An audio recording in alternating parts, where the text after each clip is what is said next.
His hand was already around her throat when he saw the ring. "You got pregnant?" Cooper hissed, fingers tightening as Melissa gasped for air, one hand shielding her belly, and that's when the cafe door opened. The man walking in didn't shout. He didn't run. But when he said, "Take your hand off my wife," the entire room went silent because Cooper had just put his hands on Pedro Feliciano's world. And Pedro never leaves threats unfinished. If this story pulled you in, go ahead and subscribe so you never miss what's ahead. I've got another unforgettable story coming tomorrow. And while you're here, drop a comment and tell me where you're watching from. I love seeing people tuned in from all over the world. Okay, let's get back into it. The latte had gone cold, but Melissa kept her palm flat against the ceramic anyway. It was a habit she'd developed somewhere between the woman she used to be and the woman she was still becoming, this need to hold on to warmth even after it had already left. Her therapist would probably say something meaningful about that. Melissa hadn't mentioned it yet. Some revelations felt too private to hand over, even to someone paid to receive them. The cafe off Meridian Avenue moved around her in the easy, unhurried way of a Tuesday afternoon. Pendant lights hung low over polished wooden tables, casting pools of amber across the room. The smell of espresso and warm pastry drifted from the counter. Soft conversation filled the space, nothing urgent, nothing sharp, the kind of atmosphere Pedro had chosen deliberately when he suggested they meet here. Discreet. Comfortable. Far enough from his usual world that his mother could relax over coffee without a security rotation making her feel like a target. Melissa shifted in her chair and felt the familiar ache press into her lower back. 5 months. The swell of her stomach was beyond hiding now, not that she tried. Her soft gray cardigan hung open over her white blouse, and her right hand rested instinctively over her belly, the way it always did now, without instruction, without thought. Her body had developed its own language of protection before her mind had caught up. Her laptop sat open on the table beside an untouched cup and a phone she'd already checked 3 times. Pedro had texted 15 minutes ago, running 10 minutes late. "Mama is asking what you ordered. Tell her you had the almond croissant. It'll make her happy." She had not ordered the almond croissant. She had smiled anyway. She turned back to her screen, a half-drafted message to the pediatrician's office about the next appointment, and tried to concentrate. Around her, the cafe carried on. A young couple argued quietly near the window. A man in the corner read a newspaper with the kind of focus only retired people manage. A child at a table by the entrance kicked his feet rhythmically against his chair while his mother scrolled her phone, unbothered. Melissa caught her reflection faintly in the dark glass of her laptop screen. Dark hair falling past her shoulders, tired eyes, but not the hollow kind, the full kind, the kind that comes from carrying something real. Her ring caught the pendant light above and threw a small glint across the table. She touched it without thinking. A reflex she hadn't managed to stop, and no longer wanted to. 8 months ago, Pedro had slid it onto her finger without ceremony, without spectacle. Just the 2 of them, and a handful of the people who mattered most to him, in a room that smelled of white flowers and candle wax. He had looked at her like she was something that made sense to him, like she was an answer he'd been patient enough to wait for. She hadn't known what to do with being looked at that way. She was still learning. The ache in her back sharpened briefly. She rolled her shoulders and reached for the cold latte more out of something to do with her hands than any real thirst. Outside the tall windows, the afternoon sat gray and still. A woman passed on the pavement with a stroller, head down against the wind. Melissa exhaled slowly. This was the life she had built from the rubble of the one before it. Quiet afternoons. A man who texted her about croissants. A baby pressing warmly against her ribs. It wasn't dramatic or loud. It was simply hers. And she was still, even now, quietly surprised each morning that no one was coming to dismantle it. She should have known better than to think that on a Tuesday, the cafe door opened. She didn't look up. She was reaching across the table to close her laptop, eyes down, fingers already moving toward the trackpad. When the shift happened, not a sound exactly, not a movement, but a change in the quality of the air itself. Something that dropped the temperature by a degree she couldn't measure but felt immediately, in the back of her neck and the flat of her palm still pressed against the cold cup. Then the voice came. Melissa. 3 syllables. That was all. But they landed the way a blade lands precise, without warning, finding the exact place that was still unguarded. She had not heard that voice in 14 months. She had not wanted to. She had constructed her entire new life around the deliberate absence of it. New routines, new circles, A new name she wore like armor she no longer had to think about putting on. And still, in the space of a breath, every muscle in her body remembered what it had meant to be a woman who answered to Cooper Scott. She looked up slowly. He stood less than 6 feet from her table. A navy suit cut close across broad shoulders he had always kept deliberately impressive. Dark hair combed back from a clean-shaved face. He was groomed the way men are groomed when control is the point, every edge managed, every detail intentional. His eyes found her face first, then they dropped. He stared at her stomach. The cafe noise continued around them, orders called, spoons against cups, the low drift of other people's ordinary afternoons, but the space between Melissa and Cooper went completely silent. She felt the nearest table glance over and look away again. The child by the entrance stopped kicking his feet. Cooper's expression, when his gaze finally returned to hers, was not shock. Shock passes. What moved across his face was something that had already begun curdling before he'd finished processing what he was looking at. Something hot and ugly working itself up from beneath the groomed surface of him, the way it always had. His jaw tightened. His right hand, the one with the old scar across the knuckle, curled slowly at his side. "You got pregnant?" His voice was quiet, dangerously quiet. The precise register she had once learned to dread more than shouting. Melissa's hand pressed flat and firm against her belly. Her eyes did not drop. They did not fill. They held his with the steady calm of a woman who had walked through fire and come out the other side knowing exactly what fire looked like. But her pulse said something different. And somewhere beyond the tall glass panels of the entrance behind him, headlights swept slowly across the wet pavement outside. Pedro was 10 minutes away. Melissa needed 10 minutes. She was not at all certain she had them. She had spent 4 years believing the failure was hers. 4 years folding herself smaller around a man who handed her his shame and called it truth. The story of how she had arrived at this cafe, at this ring, at this child, at this life, began long before Pedro, long before the courage it took to file those papers and walk away. It began with Cooper Scott, and it would end with him too, just not the way either of them expected. Melissa stood slowly, not from fear. She'd made a promise to herself the day she signed the divorce papers that she would never again move quickly around Cooper Scott. Never flinch, never shrink, never give him the satisfaction of watching her scramble. She rose from the wooden chair with deliberate calm, one hand still resting over her stomach, and met his eyes with the kind of steadiness that took 14 months of therapy and a man like Pedro to build. "It's none of your business, Cooper." Something flickered behind his eyes. He had always hated that being dismissed, being made to feel irrelevant. She had learned that too late in the marriage and just early enough to survive it. He stepped closer. "You couldn't get pregnant with me?" His voice dropped lower. The words pressed out through his teeth like something he'd been holding since the moment he'd seen her belly.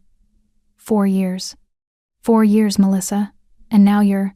He stopped. His jaw worked. "How long? How long were you with him before I was even out the door? You need to leave. Answer me. Lower your voice." He laughed a short, airless sound with nothing warm in it. "Lower my voice." He repeated it like it was the most absurd thing he'd ever heard. His eyes swept the cafe briefly, registering the faces turned toward them. And then he looked back at her, with the particular expression she remembered most clearly from the worst years. The one that said the audience didn't matter. That what happened between them existed outside the rules that applied to everyone else. He stepped closer still. Melissa held her ground. "You planned this." The words came out quietly now, which was worse. Quiet Cooper was always worse than loud Cooper. "You knew. You knew the whole time that you could get pregnant, and you let me believe. You let me think that You never got tested." Her voice was steady. "I asked you, twice. The doctors asked you. You refused." His face twisted. "You're lying. I'm not. You humiliated me." The words broke open on the last syllable, and for one moment she saw it, the raw, disorganized thing underneath all the tailoring and control. Not grief. Not love. Wounded pride wearing grief's clothing. "You left me and now you're carrying another man's child and you think you can sit here?" He moved before she could process it. One moment he was standing. The next his hand was around her throat. Not tight enough to cut air completely. Enough to pin. Enough to control. Enough to drag her back to every room in the house, where he had made her feel like she was only as real as his anger allowed. He leaned down to her seated level, his face inches from hers, the navy suit jacket pulling across his shoulders with the effort of it. His other hand landed on the table with a crack that silenced the nearest tables entirely. "You think this pregnancy will last?" His voice was barely above a whisper now. "You think you'll be happy? You think you get to just walk away from 4 years and come out ahead?" Melissa's hand flew to her stomach. She couldn't get a full breath. She pressed her palm flat against her belly, a reflex, a prayer, and forced herself to keep her eyes open, keep them on his face, keep herself present in her body rather than retreating to the familiar, terrible distance she'd once used to survive moments like this. The child by the entrance had started crying. No one in the cafe moved. The specific paralysis of bystanders, that terrible collective freeze where everyone is waiting for someone else to be the first, held the room in suspension. A woman near the window had her hand over her mouth. A barista stood motionless behind the counter with a portafilter in his hand. Melissa pulled a thin breath through the pressure of Cooper's grip. She did not beg. And then the door opened. The cold air came first, a brief rush of it, sweeping through the warmth of the cafe. Then footsteps. Measured, unhurried, the kind that belonged to a man who has never needed to announce himself, because rooms have always known to pay attention. Pedro entered, black suit, no tie. The collar of his shirt open at the throat, revealing the edge of the ink that climbed his neck, dark, deliberate lines that disappeared beneath the fabric. He was broad-shouldered and composed, his dark eyes moving across the room with the quiet efficiency of a man accustomed to reading situations at a glance. His mother stepped in behind him, already unwinding her scarf, already beginning to smile. The smile died. Pedro's gaze found Melissa. Found Cooper's hand at her throat, found her palm pressed against her stomach. Everything changed. Not loudly. There was no shout, no dramatic shift in his expression. That was the part that would stay with everyone in that cafe long after the afternoon was over, how still he became. How the temperature of the entire room seemed to drop a degree in the second before he moved. He crossed the cafe in 6 strides. He took Cooper by the collar with one hand, as if the man weighed nothing, and drove him backward into the stone pillar beside the nearest table. The sound it made was dense and final, like punctuation at the end of a sentence that had gone on far too long. The cafe gasped. Cooper grabbed at Pedro's wrist. Pedro didn't move. "Take your hand off my wife." His voice was low, absolute, the kind of calm that isn't calm at all, but something colder and more dangerous operating underneath it. Cooper blinked, staggered, looked at the man holding him against a pillar, and tried, visibly, to locate his footing. Who are you?" Pedro looked at him, the way a man looks at something he has already decided how to handle. "Her husband." The word hit the room like a stone hitting water. Cooper's face went through 3 expressions in 2 seconds. Confusion, disbelief, and something that was beginning, finally, to look like fear. Pedro's mother was already at Melissa's side, her warm hands cupping Melissa's face, checking her neck, her eyes, her breathing, speaking softly in a language Melissa was still learning but understood well enough in moments like this. "You're safe. I have you. He cannot touch you." Pedro leaned close to Cooper. "If you ever put your hands on her again," he said quietly, "you won't have hands." He wasn't shouting. He didn't need to. The private clinic smelled of antiseptic and fresh linen.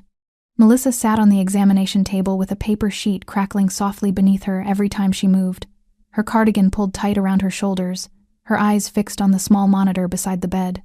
The technician had already confirmed what Pedro needed to hear. The baby was fine, heartbeat strong and steady, entirely unbothered by the afternoon his mother had just survived. Pedro stood in the corner of the room with his arms folded and his jaw set, watching the screen with an expression that said he would not fully exhale until the doctor said the word "perfect" out loud. The doctor said it. Pedro exhaled. Melissa said nothing. She lay there listening to the rhythmic pulse of her child's heartbeat through the monitor speakers and felt, underneath the relief, something else begin to surface. Something old and heavy and familiar, loosened by the afternoon the way a stone is loosened by water slowly. Then all at once, she had been here before. Not this clinic, not this table, but this particular combination of fluorescent light and medical equipment and the sound of a heartbeat being searched for. She had been here many times before, with different results, with a different man standing in the corner. Pedro noticed her silence on the drive home and didn't fill it with words. That was one of the things she had learned about him earliest. He understood the difference between a silence that needed company and a silence that needed space.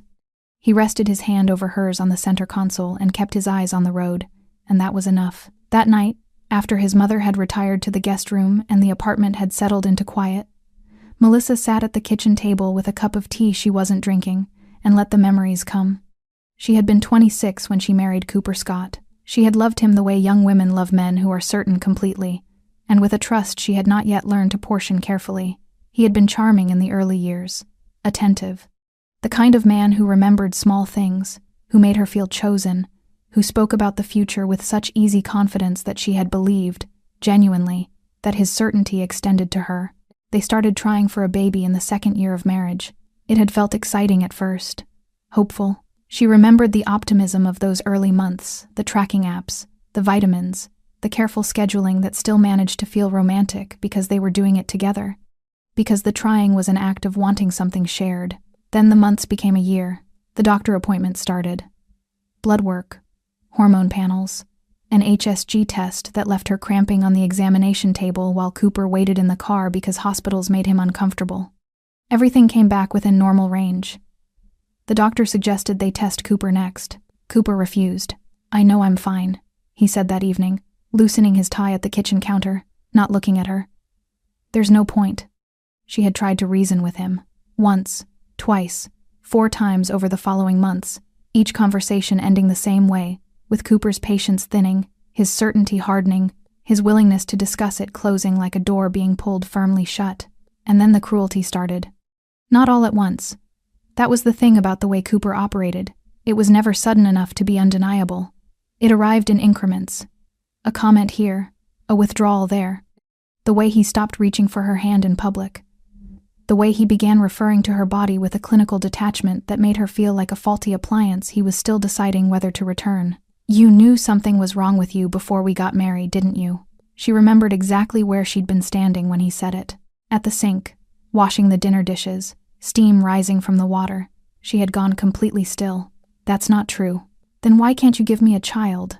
The words had rearranged something inside her. Not broken it, not yet, but shifted it. Moved something fundamental out of alignment in the way that a single wrong step on uneven ground shifts your balance before you've even registered the fall. Over the following months, he called her useless. He said it quietly, conversationally, the way you might comment on the weather. He withdrew from their bed. He told her once, during an argument she no longer remembered the origin of, that she had tricked him, that she had known, and said nothing, and let him commit to a life she was incapable of giving him. She had carried that word for a long time. Tricked. As though love were a transaction. As though she had sat across from him in those early hopeful months and calculated what she could take before he noticed what she lacked. She had started sleeping poorly, eating irregularly. She lost weight she hadn't intended to lose and gained a quietness that her closest friends noticed, and she denied. She stopped calling her mother as often because her mother would have heard it in her voice, and she wasn't ready to say it out loud that her marriage was not what she had believed it was. That the man she had loved with such complete and uncalculated trust had decided the problem was her, and was no longer interested in considering otherwise. She filed for divorce on a Wednesday morning in March. Cooper had signed the papers with a pen he'd brought himself, leaning over the solicitor's desk with the easy confidence of a man who had never doubted his own position. He had looked at her across the table afterward with something that was almost a smile. "You'll regret this," he said. She had said nothing. She had gathered her copy of the papers, placed them in her bag, walked out of the building, and stood on the pavement in the thin March sunshine, and waited to feel something definitive. What came instead was quieter than she expected. Not relief, not grief. Just the particular exhaustion of a woman who has been holding something very heavy for a very long time, and has finally, at great cost, been allowed to put it down. She hadn't known then that the heaviest part, the shame, the belief that she was broken, the 4 years of accumulated damage done to the way she understood herself, would take much longer to set down. She hadn't known yet about Pedro. She hadn't known yet about the truth her own body was still waiting to tell her. She met Pedro Feliciano on an ordinary Thursday. No dramatic circumstances. No rain-soaked street corner or crowded bar where eyes meet across a room and the world slows down to accommodate the moment. It was a Thursday afternoon in September, 6 months after the divorce, at a small gallery opening a colleague had dragged her to because Melissa had declined 3 previous invitations, and goodwill has a limit. She hadn't wanted to be there. She had stood near the back with a glass of white wine she wasn't drinking, wearing a dress she'd bought for a version of herself she was still trying to locate looking at a large, abstract canvas that meant nothing to her and trying to appear as though it did. "It doesn't work," a voice said beside her. She turned. He was standing 2 feet away, also looking at the canvas. A glass of water, not wine, held loosely in one hand. Dark suit, no tie. Broad shoulders, unhurried posture. The kind of stillness that doesn't come from passivity but from a man who has long since stopped feeling the need to perform composure because it is simply what he is. She noticed the ink at his collar before she noticed his face. Dark lines climbing the side of his neck, disappearing beneath his shirt. She looked away quickly, then back.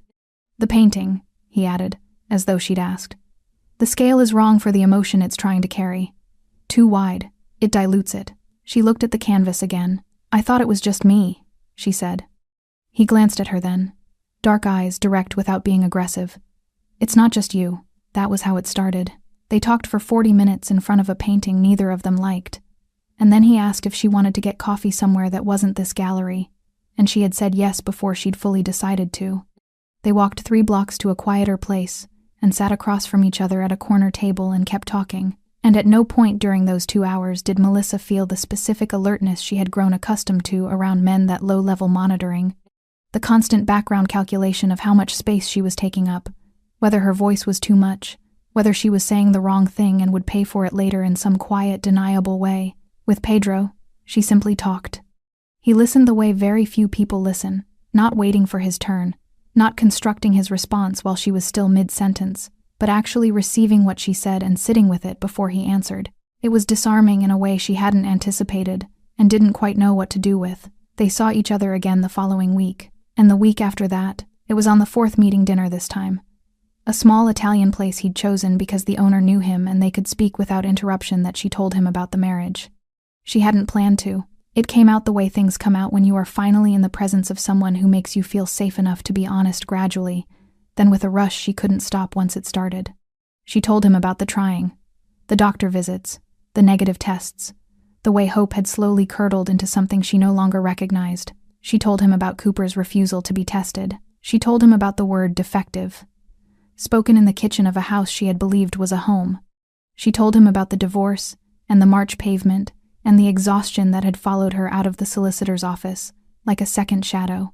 She told him all of it, and then sat across from him in the low light of the restaurant, waiting for the thing she had learned to expect, the slight withdrawal, the recalibration, the moment when a man's interest quietly adjusts itself around the complicated facts of who she actually was. Pedro was quiet for a long moment. Then he said, "He never got tested." "No, and you carried 4 years of his refusal as though it were your diagnosis." It wasn't a question. She felt something shift in her chest at the precision of it, the way he had located the exact wound without being directed to it. "Yes," she said quietly. He looked at her steadily. "If you can't have children, we build a family another way. That's not a sacrifice, that's just a different door." He paused. "And if you can, then the truth is, you were simply with the wrong man." She had not cried in front of someone in over a year. She came very close to it then. She didn't. She pressed her lips together and looked down at her hands on the table and breathed through it. And when she looked back up, he had not moved, had not looked away, was simply there, present and unhurried, and entirely unfrightened by the weight of what she'd shared. She filed that moment away carefully. She would return to it many times. They married 11 months after the gallery, quietly, as Pedro did everything. A small ceremony, people who mattered, white flowers and candlelight and a ring slid onto her finger by a man who had never once made her feel that her worth was conditional on what her body could produce. 3 months after the wedding, she was late. She bought the test alone, on a Tuesday morning, in a pharmacy 3 streets from their apartment. She took it in the bathroom with the door locked even though she was alone in the flat, and she sat on the edge of the bath and stared at the result for a very long time before she believed it. 2 lines. She pressed her hand over her mouth. And then she cried, not quietly, not carefully, but with the full, unguarded release of a woman receiving the confirmation of something she had been told, repeatedly and cruelly, she would never have. Great, heaving sobs that shook her shoulders and soaked her palms, and had nothing to do with sadness, and everything to do with the 4 years of shame finally, irrevocably, being disproven.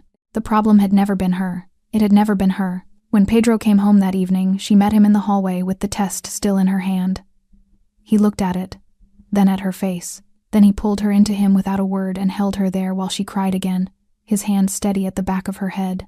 He didn't say "I told you so." He didn't need to. The bruises on Melissa's neck faded within a week. The ones no one could see took considerably longer. She told herself she was fine. She told Pedro she was fine. She told his mother, who had extended her visit by 4 days without being asked, and had taken to appearing in the kitchen each morning with herbal tea and a particular look that required no translation, that she was absolutely fine and that everyone needed to stop watching her as though she might shatter. She was not fine. She knew it the way you know a hairline fracture, before the X-ray confirms it by the way ordinary movement suddenly costs more than it should. She would be doing something unremarkable, washing her face, or folding laundry, or sitting with her laptop in the afternoon light, and then a sound would reach her, a door closing too firmly, a raised voice from somewhere outside, and her hand would fly to her stomach before her mind had even registered the threat. Her body remembered the café. Her body was going to remember it for a long time. Pedro noticed. He said nothing directly, which was his way. He did not pry, did not push, did not require her to perform recovery on a schedule that suited him. But she caught him watching her sometimes with that particular stillness of his, the kind that meant he was measuring something, calculating quietly behind those dark eyes, and she noticed, without him mentioning it, that there was always someone outside the building now when she left, a man she didn't recognize, reading a newspaper or standing near a car with the particular quality of alertness that belonged to people paid to pay attention. She didn't ask about it. She understood what it meant. Cooper, meanwhile, had not disappeared. She had hoped naively. She understood now that the warehouse of Pedro's presence in that café would have been enough. That whatever Cooper had seen in Pedro's face when he crossed that room would have activated the basic self-preservation instinct and sent him quietly in the other direction. She had underestimated how much Cooper's pride could override his judgment. It started with mutual acquaintances. A woman they'd both known during the marriage, a friend of Cooper's wife-era social circle, sent Melissa a careful, apologetic message informing her that Cooper had been talking, telling people that the pregnancy wasn't what it appeared to be, that Melissa had been involved with someone else before the divorce was finalized, that the timeline didn't add up. Melissa read the message twice, set her phone face down on the kitchen counter, and stood there for a moment with both hands pressed flat against the cool marble. Then she picked the phone back up and replied with 2 words. "Thank you," she told Pedro that evening. He was at the kitchen table when she came in, a glass of water untouched beside a folder of papers he wasn't reading. He looked up when she entered, and something in her face made him close the folder immediately. She told him what Cooper was saying, about the rumors, the insinuations about the baby's paternity, the careful, deniable way Cooper was rewriting the story to position himself as the wronged party, the man whose wife had betrayed him, rather than the man who had strangled a pregnant woman in a café in front of 20 witnesses. Pedro listened without interrupting. When she finished, the room was quiet for a moment. "He's scared," Pedro said. "He's lying." "Yes, because he's scared." Pedro's voice carried no heat. It was observational, almost clinical, as though he were describing the behavior of something he'd encountered before and found entirely predictable. Men like Cooper don't go quiet when they're embarrassed. They get louder. They reframe. They make enough noise that the original story gets buried under the revision. Melissa sat down across from him. "What do we do?" "Nothing. Yet." He met her eyes. "You don't respond to rumors. Responding gives them weight." She nodded slowly. She trusted his instincts in ways she was still getting used to. Not blindly, not without question, but with the specific trust of a woman who has watched a man be consistently, quietly right about the things that matter. But the rumors were only the beginning. A colleague of Melissa's, a woman from the translation agency she occasionally contracted with, mentioned in passing that someone had been asking questions. Not officially, not with any authority. "Just a man," she said, "well-dressed. Friendly in that deliberate way that means the friendliness is instrumental.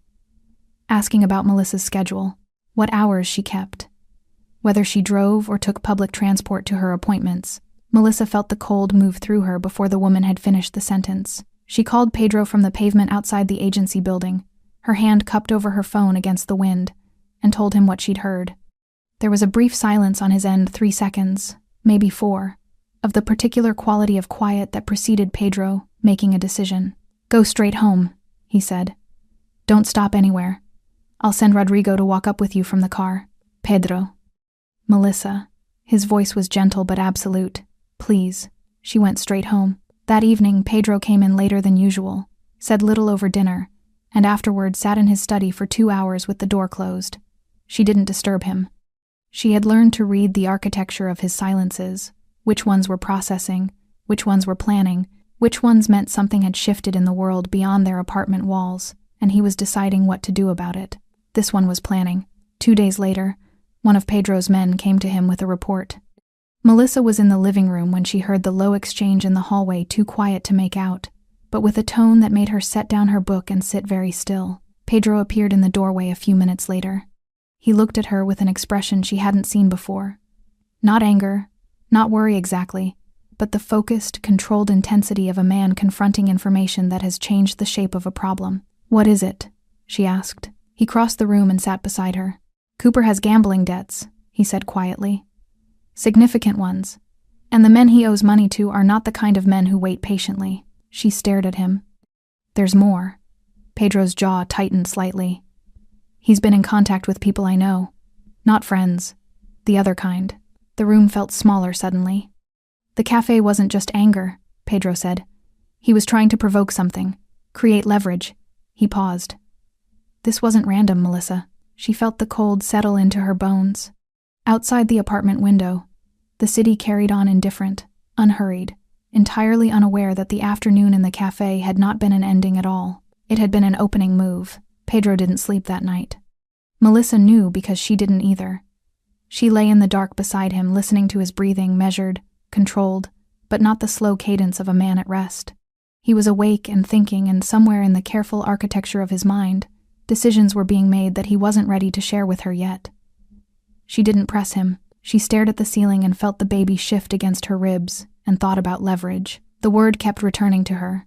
Cooper had gone to that cafe with a purpose beyond rage.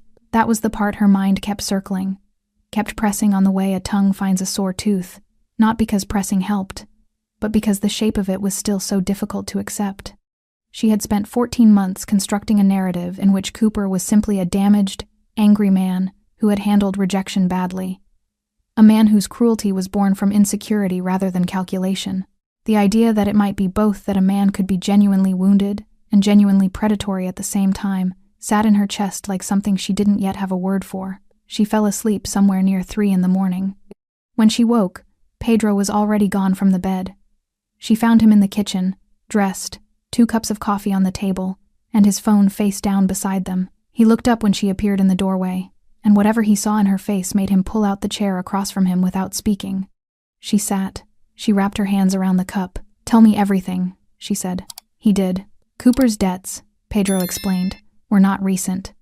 They had accumulated over 3 years through a combination of private card games and loans from men who operated in the spaces between legitimate business and the kind of enterprise that didn't file tax returns. The total figure when Pedro said it made Melissa set her cup down carefully. "He's been hiding that the entire time," she said. "People hide what they're ashamed of. He made me feel ashamed for 4 years. The words came out quietly, without heat. While he was doing this, Pedro said nothing. He didn't need to. The steadiness of his gaze said everything about what he thought of that particular irony. The men Cooper owed money to had connections, lateral, indirect, deliberately obscured to a syndicate that Pedro knew well. Not allies, not enemies. The complicated middle ground that existed in his world between those 2 categories, where relationships were maintained through mutual restraint and the understanding that certain lines existed for everyone's benefit. Cooper had apparently decided those lines didn't apply to him. By approaching them, Pedro said, he was signaling that he had something to offer, something worth their investment in whatever he was planning. "Me," Melissa said flatly. Pedro's jaw tightened. "You, the pregnancy, my name." He paused. "All of it." She absorbed that. She sat with it the way she had learned to sit with difficult things, without rushing toward a reaction, without letting the feeling capsize the thought. She pressed her palm against her stomach beneath the table, feeling the warmth of her own hand against the swell of it, and breathed. "What do we do?" she asked. "We already started," he said. She looked at him. "I have people watching him. His movements, his contacts, his communications where we can access them." He said it without apology, without drama, the way someone else might describe checking a weather forecast. I needed to understand the full shape of it before I moved. She nodded slowly. She had married a man who operated in a world with its own rules, its own architecture of consequence and response. She had known that going in had asked him once, early in their relationship, whether she needed to be afraid of what he did, and he had answered her with the honesty she respected. Not of what I do, only of what I do it to. She had believed him then. She believed him now. 3 days passed. On the 4th day, 2 men were intercepted 4 blocks from the building. Pedro told her that evening, sitting across from her at the kitchen table in the same configuration that had become, she realized, the geography of every serious conversation they'd had since the café. His expression was controlled, but she had learned to read the things that lived underneath his control. The slight tension along his jaw, the quality of stillness that was different from his usual stillness, tighter, more deliberate. They were following you, he said. They've been on your route for at least 2 days. The pharmacy on Tuesday. The clinic appointment on Thursday. The clinic appointment.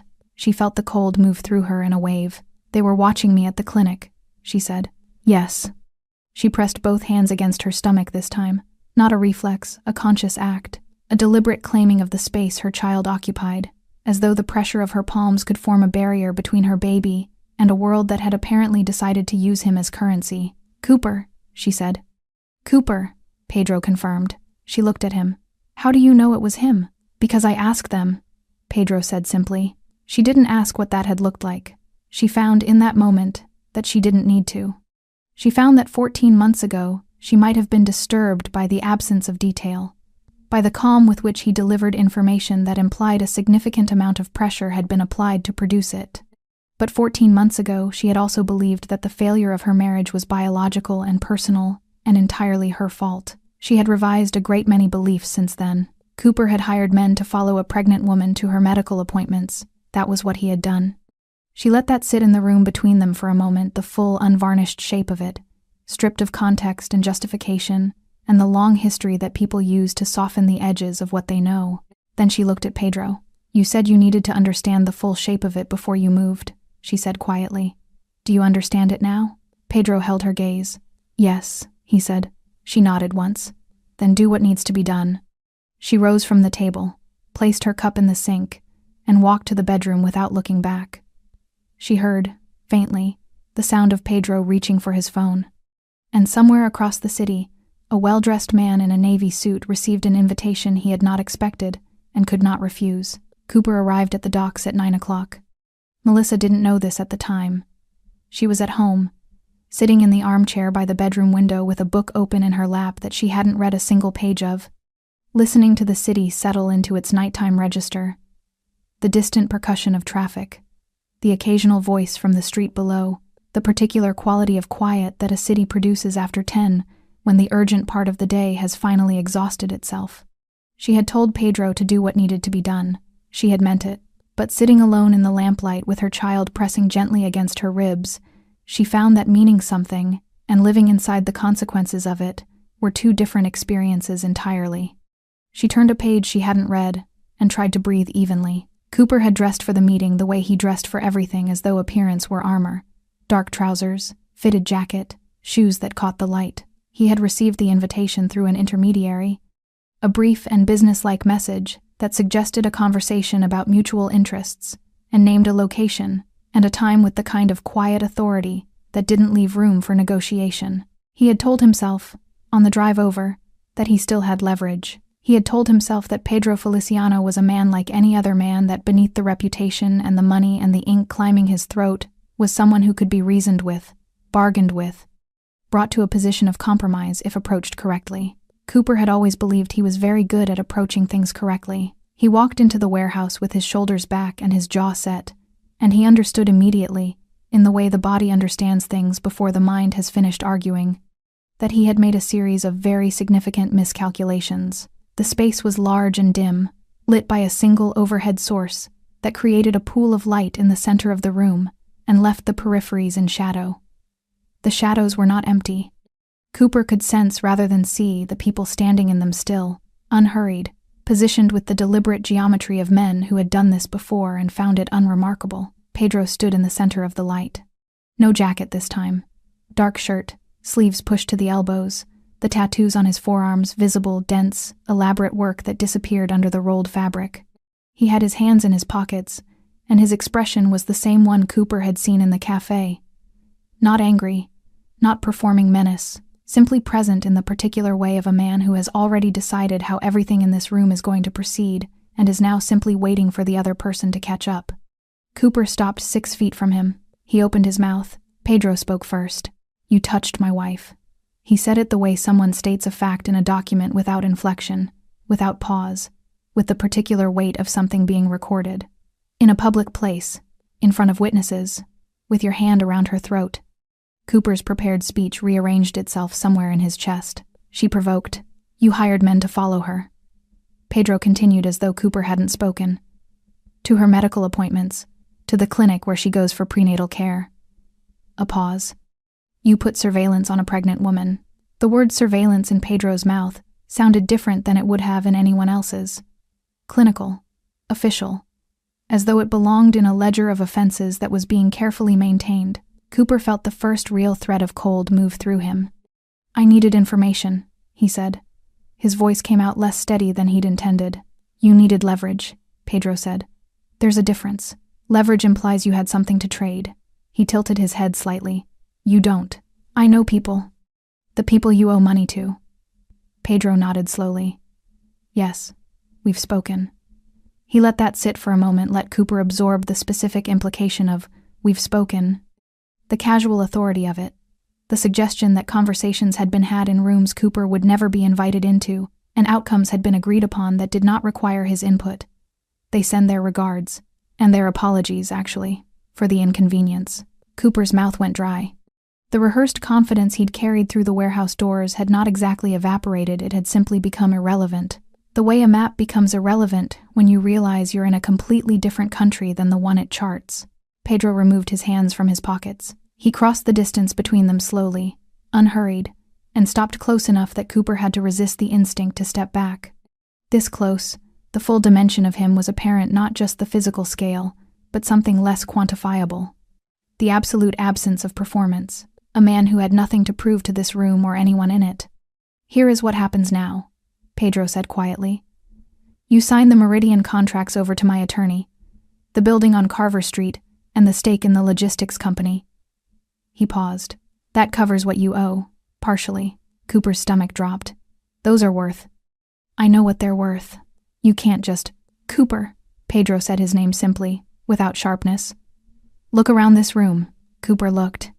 The shadows at the periphery had shifted slightly, not threatening, simply present. A quiet recalibration that reminded him, without a word being spoken, of the precise dimensions of his situation. He looked back at Pedro. "The assets," Pedro continued, "cover the debt and the inconvenience. What covers the rest," he held Cooper's gaze without blinking, "is that you leave. Not the neighborhood, not the city." A pause. "You leave and you don't come back. No contact, no rumors, no messages through mutual acquaintances. No more stories about my wife or my child." His voice dropped slightly on the last two words, not from emotion but from something more controlled than emotion. "You become someone who used to live here. That's all." Cooper stood very still. The cold that had started as a thread was now something comprehensive and complete, occupying every part of him. He wanted to argue. He wanted to remind Pedro that he had rights, that this was coercion, that none of this was legal or reasonable or proportionate. He said none of it. Because standing in that warehouse in the dim pool of light, Cooper Scott finally, thoroughly, understood something he should have understood the moment Pedro's hand closed around his collar in the cafe. He was not in a room where those words meant anything. He signed the documents an hour later. He booked a flight before midnight. And when Melissa woke the next morning to find Pedro sitting on the edge of the bed in the gray early light, watching her sleep with an expression she had never seen on him before, something quiet and ferocious and deeply, privately tender, she knew without being told that it was over. "Is he gone?" she asked. Pedro reached out and tucked a strand of hair back from her face. "He's gone," he said. Melissa heard Pedro come home at 11:30. She wasn't asleep. She had been lying in the dark with her eyes open and her hand flat against her stomach, listening to the baby's small interior movements, those subtle, oceanic shifts that she still wasn't entirely accustomed to, still found quietly astonishing each time they came. She heard the front door, heard his footsteps in the hallway, heard the particular pause outside the bedroom door that meant he was deciding whether to wake her. She saved him the decision. "I'm awake," she said. He came in. He didn't turn on the overhead light, just the small lamp on his side of the bed, which threw a warm and limited glow across the room. He sat on the edge of the mattress with his back partially to her and leaned forward, elbows on his knees, and for a long moment he simply sat there in the lamplight looking at the floor. She pushed herself upright against the headboard. She studied the line of his shoulders, the ink on the back of his neck, the way he carried the evening in his posture, not heavily, not guiltily, but with a kind of settled weight that told her he had done what he'd gone to do and had come home having made peace with it. "Is he gone?" she asked. "He's gone." She nodded. She had expected to feel relief immediately, the clean, uncomplicated release of a threat eliminated. What she felt instead was more layered than that. Relief, yes, but underneath it, something that needed to be said. "You could have killed him," she said quietly. Pedro turned to look at her then. His expression was unreadable in the way it sometimes was, not closed exactly, but still, like water that runs deep enough that the surface gives nothing away. "Yes," he said, simply, without pretense. "But you didn't." "No." She held his gaze. "Why?" He was quiet for a moment. Not evasive, considering. The way he always considered things before he gave them to her, making sure what he offered was accurate rather than just comforting. "Because you don't need that weight on your conscience," he said. "Whatever he did to you, and I know what he did, you are not a woman who wants a man's death as the resolution to her story." He paused. "I know the difference." She felt something move through her chest. Not quite tears, something that lived behind tears, deeper and older than the specific grief of this moment. "You made that choice for me," she said. "I made it with you in mind," he corrected gently. "There's a difference." She looked at him for a long moment. This man who moved through the world with a power she was still learning the full dimensions of, who had walked into a warehouse on her behalf and come home without blood on his hands because he had understood without being told, without being asked what she could live with and what she couldn't. She pressed her lips together, and then, quietly, she broke. Not dramatically. Not with the heaving sobs of the bathroom floor when she'd held the positive test. This was different, smaller, and somehow more profound. Tears that came slowly, without announcement, sliding down the sides of her face in the dim lamplight while she sat upright against the headboard with her hands folded in her lap, like a woman receiving something she had waited a very long time for. Pedro moved without hesitation. He crossed to her side of the bed and sat beside her and gathered her carefully, one hand at her back, one at the side of her face, with the specific tenderness of a man holding something he understands to be precious. She let herself be held. "I thought I was broken," she said into his shoulder.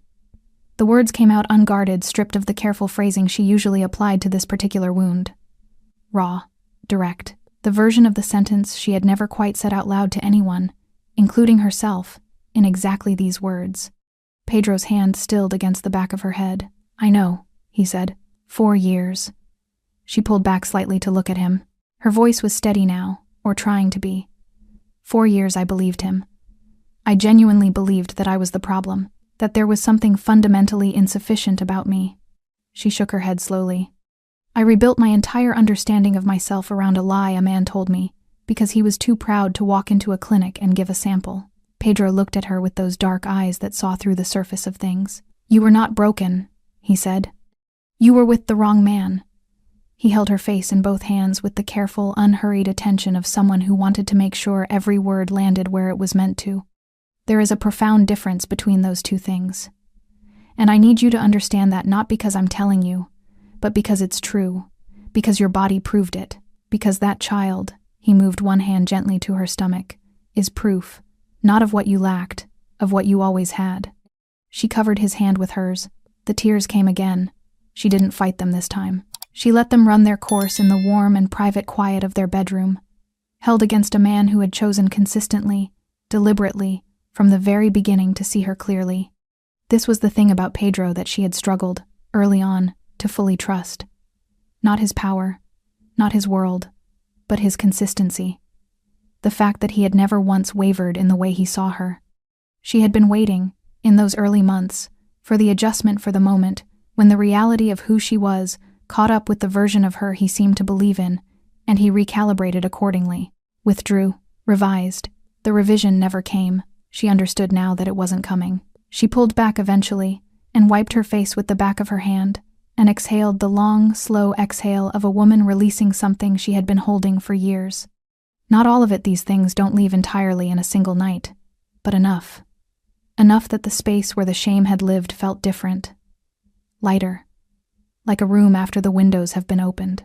He used to say I tricked him, she said quietly. Pedro's expression shifted, something tightened briefly in his jaw. Into the marriage, she continued. He said I must have known I couldn't conceive and let him commit anyway. Like I had calculated something. Like love was a scheme I'd run on him.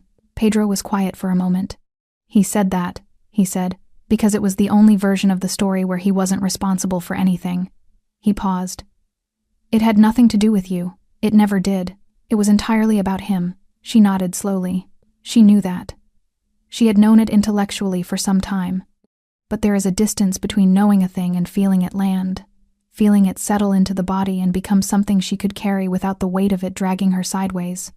Tonight, in this room, in the aftermath of everything, the cafe, the clinic, the warehouse, the years before all of it, she felt it land. Completely. Finally, she leaned her head against his shoulder. The baby moved a gentle, rolling shift beneath her ribs. She smiled at the ceiling despite everything, despite all of it. He kicked, she said softly. Pedro went very still. Then he pressed his hand more firmly against her stomach, waiting. A moment passed.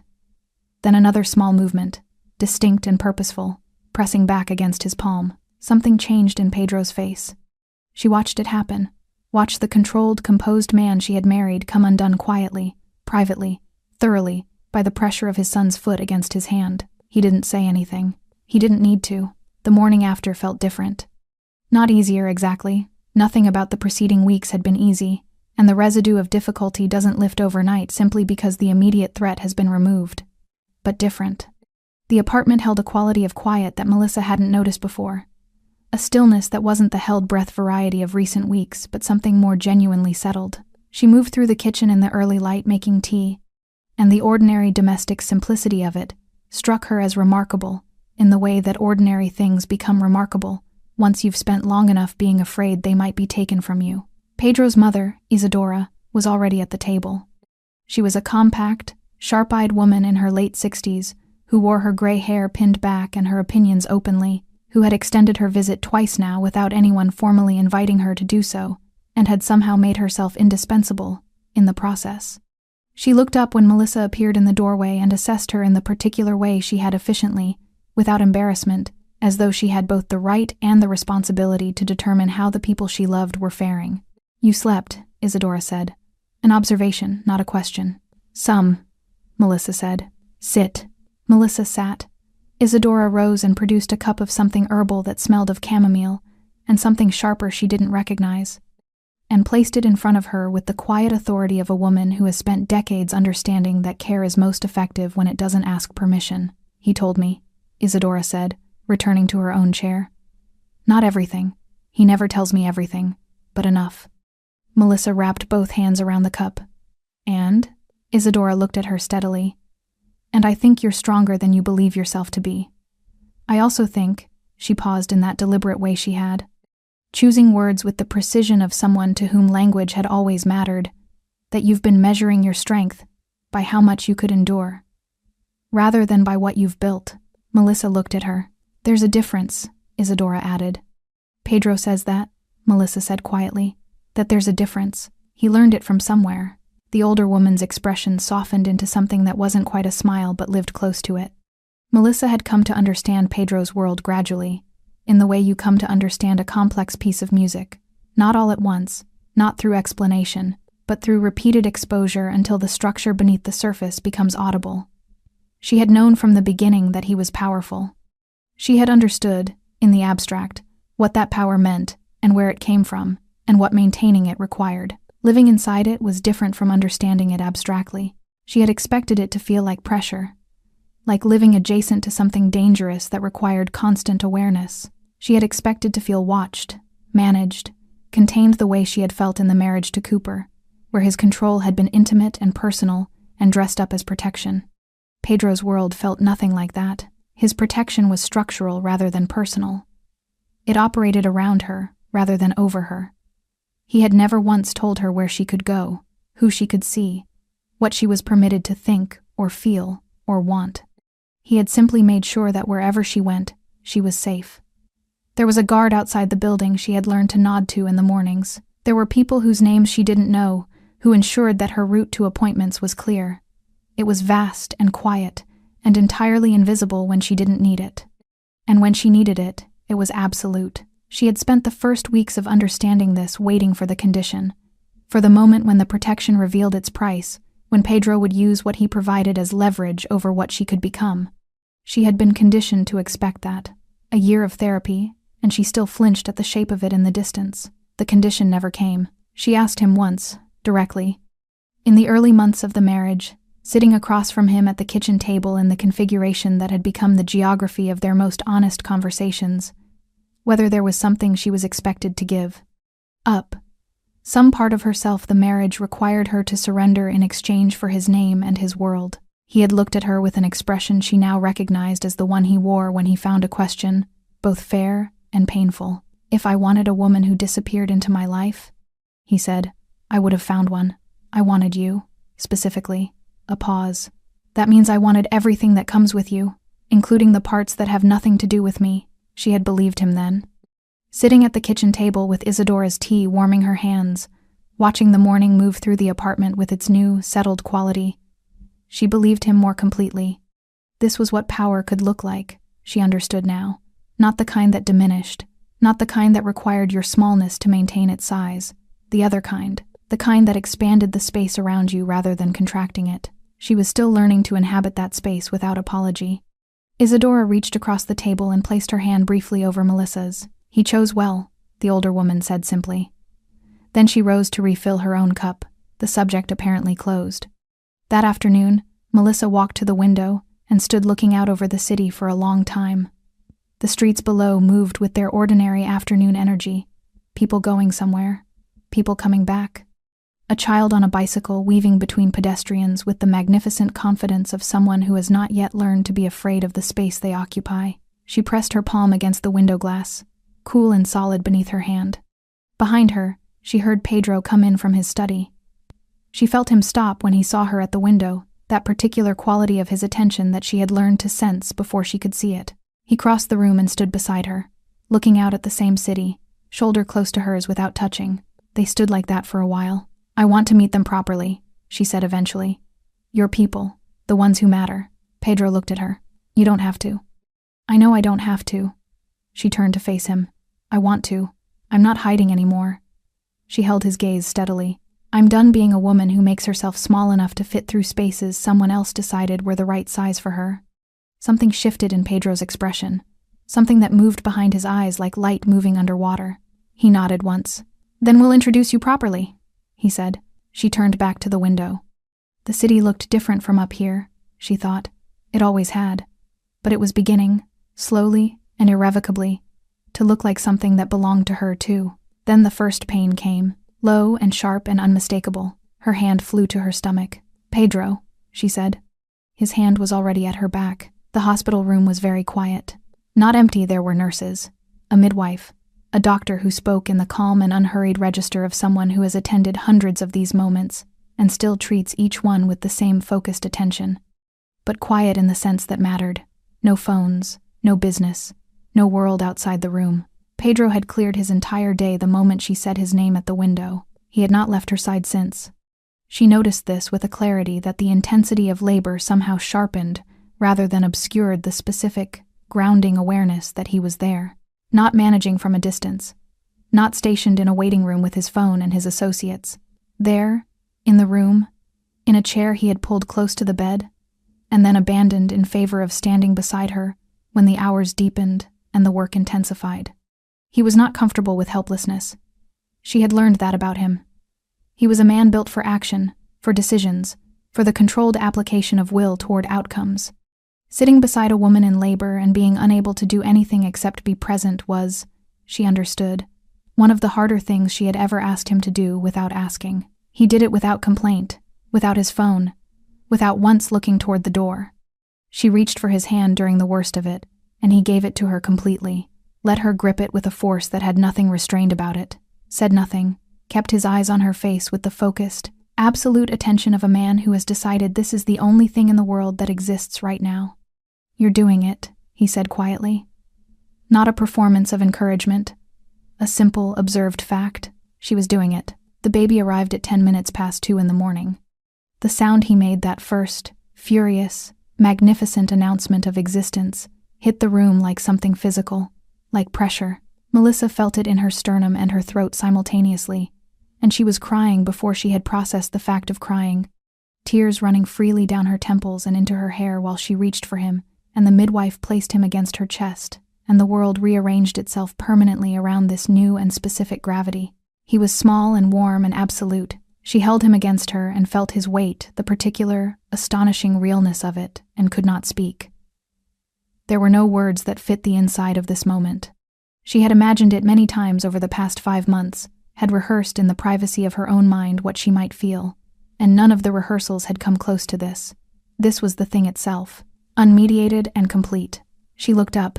Pedro stood at the side of the bed, very still. He was looking at his son. She had seen Pedro in many configurations over the course of knowing him, composed, authoritative, quietly furious, tender in the private, careful way he reserved for moments between just the two of them. She had seen him in the warehouse controlled and absolute. She had seen him at the café cold with purpose. She had not seen this. His expression was entirely unguarded. The composure that was so fundamental to him, so constitutive of how he moved through the world, had simply gone. Not broken, released, as though he had made a conscious decision that this moment did not require it, that this was a room where he could afford to be seen completely. His jaw worked. His eyes were bright. "Do you want to hold him?" she asked softly. He looked at her, then back at the baby. Then he nodded, a single, wordless movement that contained more than she had ever heard him say. The midwife guided the transfer, and then Pedro had his son in his arms. He held him the way Melissa hadn't expected, not tentatively, not with the stiffness of a man unaccustomed to small things. He held him with the same settled, absolute quality he brought to everything, as though the baby had always belonged in exactly this position, and Pedro's arms had simply been waiting for him to arrive. He looked down at his son's face for a long time without speaking. When he finally looked up at Melissa, there were tears on his face. He didn't move to conceal them. He simply let them be there, present and unashamed, in the quiet hospital room at 10 past 2 in the morning. "Thank you," he said. 2 words. But the way he said them encompassed everything: the gallery, the Italian restaurant, the ring, the clinic, the warehouse, the years she had spent believing she was insufficient, and the 1.5 years it had taken to understand she was not. She felt the tears come again. "He has your eyes," she said. Pedro looked back down at the baby. "He has your strength," he said quietly. "I hope." The room settled around them, warm, still, complete. The nurses moved softly at the periphery. Beyond the window, the city continued in its unaware, indifferent way, entirely ignorant of what had just occurred in this room. The arrival of a boy who would grow up knowing, because both his parents had fought their way to understanding it, that power and love were not opposites. That protection could feel like expansion. That the people who love you correctly make you larger, not smaller. Melissa leaned back against the pillow and watched Pedro walk slowly back and forth beside the bed, his son against his chest, speaking to him in a low voice she couldn't quite hear. Something private. Something that belonged only to the two of them in the beginning of their knowing each other. She thought about the café, the cold latte, Cooper's hand at her throat, the word broken that she had carried so long it had started to feel like her own name. She thought about a bathroom floor and 2 lines on a test, and the sobs that had come from somewhere deeper than grief. She thought about Pedro's hand pressed against her stomach through the wall of her skin, feeling his son move for the first time. She had not escaped into this life. She had built it. From rubble, from shame, from the long and difficult work of deciding that what someone cruel had told her about herself was not the final word on who she was. Pedro turned and found her watching him. He stopped walking, looked at her across the small, quiet room with their son against his chest, and everything they had walked through between them, and said nothing, because there was nothing left that needed saying. She smiled. He smiled back fully, unguarded. The version of him that very few people in the world were permitted to see. She had been strangled in a cafe. She had been told she was broken, defective, insufficient. A woman who had tricked a man into a life she was incapable of giving him. And here, at 2:10 in the morning, she held the disproof of every word, not because a man had rescued her, because she had chosen correctly, had survived long enough to choose correctly, had walked through the right door when it finally opened, and refused to apologize for what she found on the other side. She was Melissa Feliciano, wife, mother, protected, whole, and no one not ever again would dare question her worth. Thanks for sticking with this story until the very end. You're the reason these stories feel alive. If you're ready for another powerful journey, just tap the next video on your screen. And before you go, leave a quick comment and rate this story from 1 to 10. I'm excited to read your thoughts and connect with you in the comments.